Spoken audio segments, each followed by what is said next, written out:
Hello, I'm Sarah Abel and welcome to the second edition of the Marriage Challenge brought to you by Care for the Family. This fun and informative monthly podcast is designed to help strengthen any couple and their relationship. And today I'm thrilled to be joined by Rob and Dianne Parsons, who are going to talk to us about how to handle it when the going gets tough. They'll be discussing some of the challenges that they faced in their 42 years of marriage, as well as some of the lessons they wish they'd learned earlier. For anyone listening who doesn't know them, Rob is the founder and chairman of Care for the Family, and Di has also been actively involved in the charity since it began in 1988. They've got 2 adult children and 5 grandchildren, and they live in Cardiff. Rob and Di, welcome. Thanks for joining us. Thanks, Sarah. Hi. Lovely to be with you. Now, on the very first edition, which I know you listened to, Catherine and Richard spoke about the power of words. Did what they say resonate with you at all? I found it really moving, actually, and I think certainly over our marriage, we have just found what they said to be absolutely true. There have been times, I think, where, to be honest, we brought each other down a bit and regretted that, and times when we've seen the power of praise and affirmation. Yeah, I think in the early years, it is a long road, and you are learning along the way. And I think Rob's right. I think we've learned along the way to encourage each other. Rob's a great encourager, and to try and actually sort out your problems before they fester, and to just be honest with each other. We've had a couple of classic rows after sometimes having friends around, haven't we? Why did you say that, or why were you so sarcastic? And you get tired of that kind of thing because you realise how easy it is to say positive things and things that lift people up. So I thought it was I really loved listening to the podcast last time. Yeah, it was great. And for anyone who missed it, it's still on iTunes. You can go and listen to it, or go to the website careforthefamily.org.uk. Now, Rob and Di, we asked this question to Richard and Catherine, and we'd love to ask you, how did you first meet? On a street corner, actually. That sounds a bit... But I better explain. I will enlarge on that. We were actually in a church youth group together, and I was going out with a boy, and he'd just finished with me, and you can imagine how mortified I was at that. And I bumped into Rob on the street corner, and he said to me, "Do you fancy going out?" And quite honestly, I thought, well, I got nothing else to do. Yeah, let's do that. So we did, and the rest is history. Isn't it amazing what time does? That is not how it happened at all. Yes, you said to me, seriously, you said, will you come around the house and help me put the youth programme together? It was you. You were I cannot remember. That must have been another girl. I'm telling you. I think we were 16. So you probably know each other quite well then? Can we put that to the test? If it's a Mr. and Mrs. No, because I never get them right. A little quick quiz. We are experts at this stuff. Here we go then. Okay. Rob, we're going to ask you first. What would Di love the most? Would she like A, an evening in watching a film, B, her favourite box of chocolates, or C, an hour of you doing all the DIY jobs around the house? Sorry, I shouldn't laugh at that, should I? No, you shouldn't, because you should speak words of affirmation. Yes, that's it. She would love an evening in watching a film. Oh, you got it right. I didn't think you'd get that right. Ooh, so, Di, is the pressure on here? Test now. Pressure's on, okay. If Rob could meet someone from history and sit down and have a good conversation with them, would he want to speak to A, William Wilberforce, B, Churchill, or C, Shakespeare? Well, he did tell me Kylie Minogue at one time, but she's not on the You're list. in your jokes, Diane. She's not there? I think it would probably be Winston Churchill. We have got 100%. Oh, yes. I think these two have been practicing. Obviously, over your 42 years of marriage, I'm imagining that you may have experienced some challenges. What, if you look back over that time, what would you say perhaps have been the most challenging times in your relationship? For me, I think it was after Lloyd was born. I was ill for quite some time, which ended in, quite a depressive illness. I wouldn't say it was postnatal depression, but it caused depression, and Lloyd was a tiny baby, and it went on for quite some time, and I think that was a real testing time for us as a couple. And I have to say, I'm sure it was a very testing time for Rob. I was a very capable, all-together woman, and suddenly I'm going down this slippery slope and needing to have help with my children, which I found incredibly difficult, as you can imagine. And so I think that was one of the big testing times for me. Yeah, I remember those times so well. I was in the law practice, and I suppose I convinced myself that I was a kind of make-it-happen person. People came to me and I fixed things for them. But I couldn't fix this. I couldn't put it right at all. And I remember trudging home one day, and I had Lloyd in the pram and Katie by my side, and it was snowing. And I was pushing this pram through the snow on my own, thinking, how did all this happen?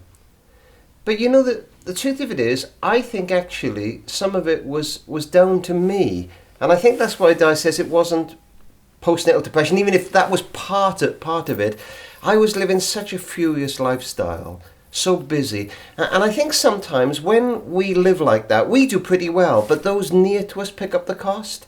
And I think Dianne was picking up some of that cost of having a husband who was so very busy, 2 tiny children. And Di turned to me one day and said, darling, I don't think I can cope anymore. So I remember that as though it were yesterday. And what helped to get you through that period? I think actually sitting down and talking, I felt that I needed to say to Rob that I couldn't cope, and that was a huge relief to be able to offload that. I think Rob, through that we learned to communicate more, and also Rob ended up having to cancel things and stay home a bit more. I remember cancelling lots of meetings, and it was a winter when this began, and we would spend hours in front of a fire just talking. But when I say talking, we hadn't communicated in depth, I think, for a long time, and it was almost like learning to do it again, wasn't it? And I remember saying to Dianne, well, what do you want to talk about? What's on your heart? And she said, I think I hate your mother. And I said, what do you mean you hate my mother? She said, well, I think I hate your mother. And do you know what happened? They eventually got on pretty well. But when we got married, I was so close to my mum. It was as if I tried to keep 2 women going. And I would nip in and see my mum almost every day without telling Dianne. And when I began to put my mum in her right place and Dianne in her right place, boy, they got on fine. But obviously that was just one thing we talked about, never mind 100 others. And over that long winter, I think we learned almost like babies learning to walk, to talk with each other. I mean, I'd had a miscarriage before Lloyd. Katie was only a toddler. I moved house the week after Lloyd was born. And then I had my gallbladder out 3 months after Lloyd was born. Do you know, I'm so ashamed. Dianne was in hospital, about to have Lloyd, and I said, come out for the afternoon and look at this house. It'll be fantastic. So she leaves the hospital. I mean, I'm ashamed of it now, that kind of pressure. Well, it's just one of those things you look back on and think, yeah, that wasn't to be really, but we did and we got through it. But, it was tough times. A lot really of stress tough times, yeah. But do you remember that miscarriage? People say miscarriages, they don't realise how significant the grief. I can remember we get to the hospital, it's 2:00 in the morning, they don't have a bed in the gynae ward, do they? Just in an ward for elderly people. The geriatric ward, they put me in. And Dan and I are holding hands in the darkness, crying. And in the distance in the ward, we can hear old people snoring, can't we? And again, I remember that. And these things are not light things, are they? No, not at all. No, I remember the dear young doctor coming to me the next morning, standing at the end of the bed, lifting up the clipboard and saying, and what's wrong with you then? And I thought, you know what, I need somebody to come alongside me and say, are you okay? And to know. Yeah. One listener wrote in who listened to the last podcast, and he's in a similar situation where his wife has got depression. And so if you were talking to someone who's been through something similar, from a wife's point of view, what advice would you give that husband on how he could be supportive to his wife? First of all, I'm sure he is listening to her lots. And I wouldn't, think of anything else. But that's the huge thing, is to listen. You can't often change it. And she often will say the same thing over and over again. But it gave me incredible relief just to be able to say it constantly. I have amazing friends who must have been bored out of their minds listening to me saying the same thing. And just to know that it's not going to go overnight, that it's going to take time. If he can get some friends around him for him to be able to share what he feels as well. And Rob, from what you learned as well, is there something? We found that often if you break a leg, somebody will bake a cake, but anything from the neck up, and people, sometimes friends, find it much harder to deal with. I think that's probably changing now. And I think the big thing for me was sometimes in the tough times, you almost have to decide both to trust and to love. It sounds a funny thing to decide to love, but of course when you're first married or when you feel in love, loving is easy. But sometimes in the dark times, it's almost a decision that I will trust Dianne and I will love her, and I'm not going to say pull yourself together and why are you still like that. I'm going to be there for the long haul. And you know what? Our emotions go up and down, don't they? So we need people to talk to as well. But I think, those tough times sometimes make it possible, I think, for love to go even stronger if you can come through them. But they're not easy, and everybody's situation's different. But and you know what happens in life? Sometimes it wasn't many years before I was going through some tough times. Not exactly the same, but some tough times, and then Di's there for me, and I guess that's how it's meant to be. And every month on the podcast, we set a challenge for the listeners and for all of us to try at home during the month. And is there a challenge that you two would love to set us for the month that would help us perhaps in this area of communication and keeping on talking, especially through the challenging times? And our challenge, I think, would be for couples to take 30 minutes a week. I can remember when we tried to do it, I said to Dan, should we have the television off? And we said, well, just turn it down for now. And and sometimes when you start communicating, you start rowing. But the problem with some marriages, it's not they row too much, they don't row enough.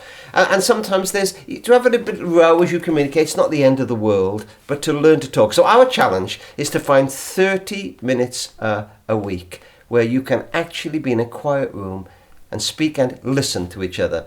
But you don't have to be in a quiet room. You can go for a walk. I've got a friend whose husband only talks properly when they go out for coffee. And she said you'd think in a coffee shop he wouldn't want to be talking. But that's where he finds it easier. There we go. So we're all different, and you don't have to be in a quiet room. You can go out for a walk, you can go out for coffee. There's lots of places that you could go and just sit in the park and talk. So, yeah. So if we found the right environment for our 30 minutes that we're going to spend with each other, what should we be talking about? Well, we found it helpful, actually, to have a question to start. And a question for the first week is, what do you most appreciate about our marriage? That's a good one to get it started. Yeah. And we can put some more questions on the Facebook page that people could use for the other weeks. Absolutely. I mean, another one we used, we built up to this one, mine, was if you could change anything about your partner, what would it be? So that'll be the last one. But we'll put some other questions in for the other weeks, yeah. I'm guessing you need to be a bit gentle with that You're one. very gentle. Brilliant. Well, thank you very much for that challenge. I'll try it at home with David. And if you want to try it at home, please let us know on the Facebook page how you get on. And if you've got any advice or comments that you'd like to share with us about dealing with difficult times and especially how to communicate through them, then we'd love to hear from you. Rob and Di, thank you so much for joining us. Oh, thanks, it's been Sarah. great. Thank you for your honesty and your vulnerability. That's been amazing. No, thank you so much. Thanks. Goodbye, and we hope you'll listen again next month. You have been listening to the Marriage Challenge podcast. For further information about our courses, resources and events, visit us at www.careforthefamily.org.uk.